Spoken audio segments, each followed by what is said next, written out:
What's up everyone, and welcome to Monday's edition of Reptile News. Now I want to mention first thing before we really get into the news today, which I keep forgetting to do, and that's to mention if you have any stories that you'd like to see on this show. I miss stories, it happens. Everybody misses stories. Hit me up on Twitter at Reptile411, and I want to remind everybody that I did start a Patreon account, and I appreciate you guys 1,000,000%. And we're going to start out today actually in Phoenix with the Phoenix Herpetological Society. I'll say that 10 times fast, which I've had the absolute pleasure of meeting with numerous times over the years at the Sacramento Reptile Show. They put on the venomous display there, and it's absolutely amazing. Most of you have actually seen pictures from that display of the king cobra, as well as all the other amazing venomous animals they have there. But today is on a non-venomous one, and you know, I kind of think I may have seen this at the show.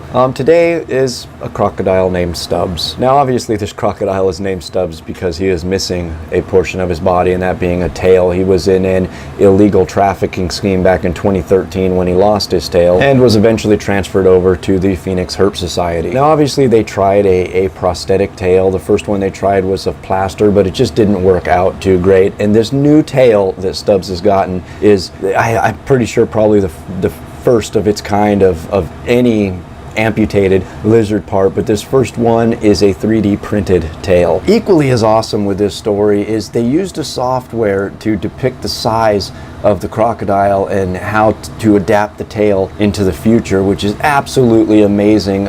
Seeing this kind of technology, which I for one am extremely interested in, used to make a reptile function like it was whole again, is absolutely amazing stuff. I could just never hear enough about this kind of thing. And the funny thing is they're saying that he's adapting to his new tail quicker than thought. Actually, in the recovery center, he hit one of the volunteers with his tail. So amazing stuff coming out of Phoenix and the Phoenix Herp Society. They've wowed me several times through the years, and they once again have wowed me again. So awesome stuff. Now let's move on to a little bit further up north, and I want to talk about Mike Hopcraft a little bit. So a lot of you, if you're on Facebook, you've probably heard parts of this story already, and I don't know the whole story. I just know what I've read and heard about. But Mike got himself in a little bit of I wouldn't say himself, he got in a little bit of trouble with the law. The good news is the charges were dropped, and I've been trying to kind of keep up, or catch up if you will, with this story. Apparently, from the way I understand it, he gave a snake an enema on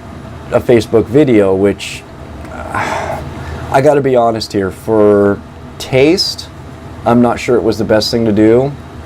Legality, I'm not sure there is one there, but apparently there were some charges raised against him by the SPCA because of doing so, and the SPCA says that he undoubtedly caused the reptile pain and suffering, whereas some other animal experts, veterinarians and stuff, say that he did not, that he very well saved this snake's life or saved it from any pain and suffering by doing what he did. But all in all, the charges have been dropped, but I guess it's caused a lot of issues for Mike, or here forward, the reptile guy, and what he does up there. He had to relocate, and doing so had to get rid of a lot of his animals. He had to spend a lot of his savings just to survive. He's losing deals with people, and it's like a sad turn of events up there to see what's happening with him. Just from speaking from my own point of view, I've spoken to Mike throughout the years on several occasions, and I wouldn't imagine him doing something, I mean, knowingly or unknowingly for that matter, because the guy's a bright guy. I couldn't imagine him doing something that would put a reptile in harm. So my opinion here is that if he says this had to be done, I believe him 100% that this was the best option, but apparently the SPCA doesn't, or didn't at the time. And then kind of in an unrelated or maybe related incident, I don't know, back in 2015 the SPCA seized animals from him, but the animals were later returned to him without any formal charges being filed against him. So here's 2 times the SPCA has gosh, I just don't know what to say about it. There's 2 times the SPCA has done something like this to affect somebody's life, where both times the charges either weren't filed or they were dropped by the courts, and his lawyer says this is a 100% overreach by authorities, which at this point in time I just have to agree.